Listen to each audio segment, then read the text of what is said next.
সালাম ভাইয়ের আগমন শুভেচ্ছার স্বাগতম ভাই ভাই নাই রাজপথ ছাড়ি নাই। জনাব শাহজাহান চৌধুরী 1979 সাল থেকে এই এলাকার নির্বাচিত সংসদ সদস্য, জাতীয় সংসদের হুইপ ছিলেন। ইনশাআল্লাহ আপনারা যদি তাকে নির্বাচিত করেন দানের শীষে ভোট দিয়ে, তিনি আরো বেশি মর্যাদাবান হবেন।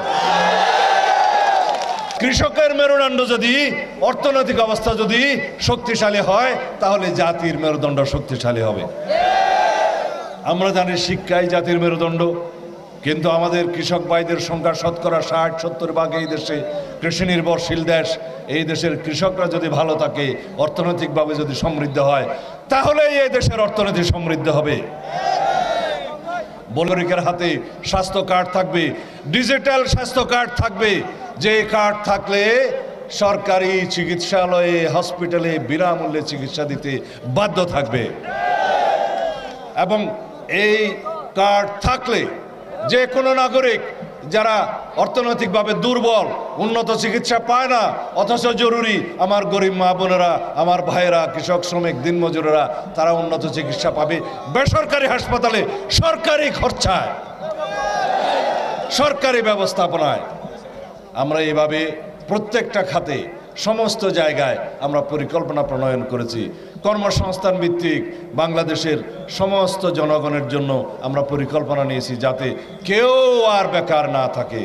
আমরা 18 কোটি মানুষ, 36 কোটি হাত, এই 36 কোটি হাতকে কর্মের হাত হিসাবে গড়ে তুলতে চাই। আমাদের সন্তানরা কেবলমাত্র ওই শিক্ষা নেবে না যে শিক্ষা ব্যবস্থার মধ্য দিয়ে কেবল ডিগ্রিপ্রাপ্ত বেকার সৃষ্টি হবে।